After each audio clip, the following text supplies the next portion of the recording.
What's going on, ladies and gentlemen? It's Grim DM here back again, and as you can see, we are looking at the Dwarf Spearman, my Grenadier minis, sorry, and I've finished painting, so I'm going to call these done. So I thought I'd do a quick little video on just an update of the hobbying. Now, hopefully these will adjust good with. I'm just using a webcam again. I don't feel like getting out my GoPro or anything like that, so I'll try to get in here close and get you a more focused view. So these are finished. Let's move these so this hopefully it focuses better on that one there. So they are finished. To me, obviously up close, and you can see how big these guys are. They are not a big miniature, so detail was a bit left to be desired, I should say. Sorry, I'm very terrible at using the focus on this thing. So I did the typical basing, I guess you would call it. So some sand, base is painted brown, then the standard dry brush, and then I've done some static grass tufts that I bought off eBay from an Australian supplier. Let me just grab that for you, because I think these guys need a bit of a shout out. So Leadbearer's Tufts, I got them off eBay, 2 different colours. So we've got like that as the sort of arid colour there, and the dark green on the back. But I think overall, this is the first unit I've painted in over 20 years. First like a batch painting, I guess you would call it. I think these guys turned out pretty good as a unit. Again, my terrible bloody camera work here. Yeah, I think they look quite good, and they present quite good on the table. Up close you can see all the things, but I think if this was on a table that had terrain and all those sort of things, people look up, I think they'll find that they are quite good. So happy to finish those guys, and now I'm going to utilise a bit of a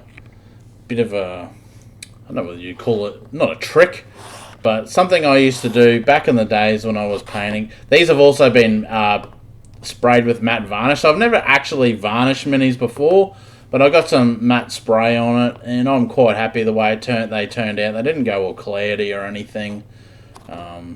So I think overall it's a pretty good result. So obviously batch painting units, and I've got like tons and tons of dwarves to paint, can get a little monotonous. So it's nice to like do a unit and break it up into something else. So as you would have seen from my previous video on my dwarf Dwarven Army haul, I got a couple of, I guess, war machines you would call it, and one of these is a catapult. So I looked this, let me try to move this again and do this as best as I can. Bear with me. So I looked up to see how this thing assembled. And I did a bit of research, and I ended up finding out that it goes something like this. I'll see if I can do this one-handed. I should be able to do it okay. Of course now it's not doing the do.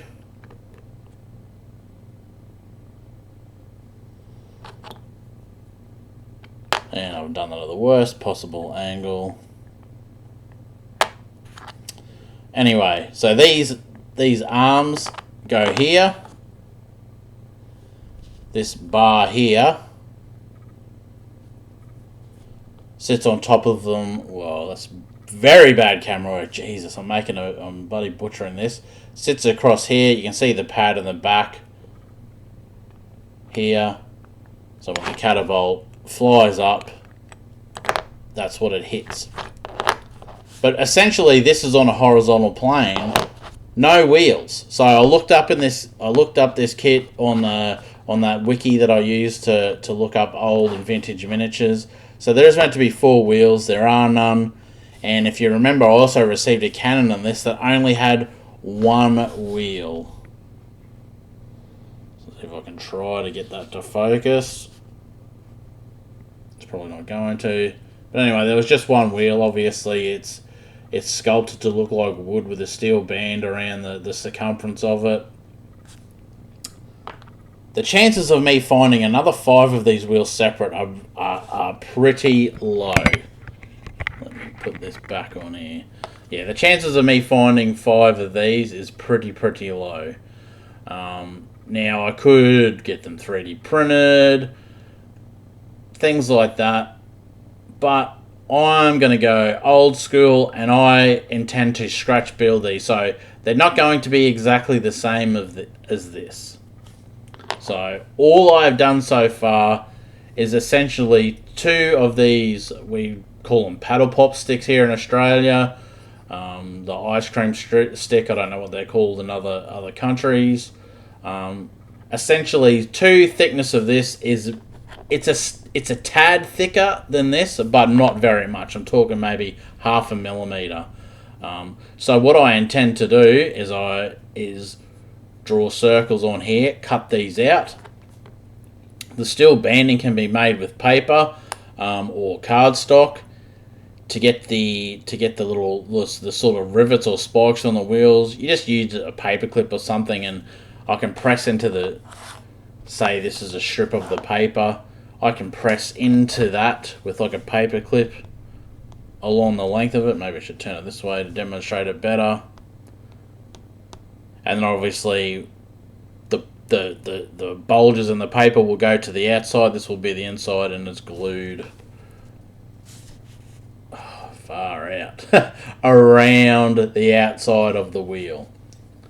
So that's my next project for my Dwarven Army, is scratch build some of these wheels. I'm pretty confident I can get it pretty close and looking pretty good. Obviously this wheel shows 3 planks across. This will only be 2 due to the width of it. I could get narrower sticks, but is anyone going to notice except for the people that I've pointed this out to? Probably not. That's the goal anyway. If this doesn't work, back to the drawing board. So I need to create these wheels so I can assemble this and base this and get it painted. I may also, I'm tempted to get my pin vise and dowel these connections here, just in case of transport and it rattles. You know, if you remember back in the days, or if you had like the metal Terminators from Warhammer 40k and you would drop them, they were liable to explode unless you did pin them. I could magnetize it, I guess, but I don't see the point of that. This isn't meant to be pulled apart, and yeah, I don't think that's necessary. So Dwarven Catapult is my next step. Obviously I have 3 crewmen here. See if I can get you a nice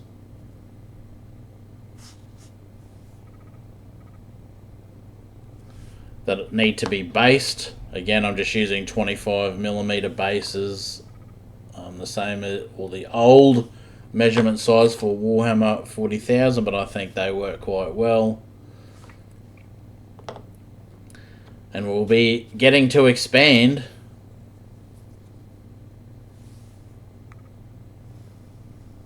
my little dwarven chaps. So that's it from a hobby update. My daughter did get some Pokemon models from the Scale Model Expo that we went to on the weekend. She's very keen to do more, so I'm going to get a couple more of those that are glueless, just snap fit, to get her just used to the cleaning the parts, and then we'll look at stuff that needs gluing. But anyway, that's it for this video. The Dwarf Army is progressing. 1 unit completed and a whole bunch to go. So thanks for watching, and I'll catch you to the next one. Cheers.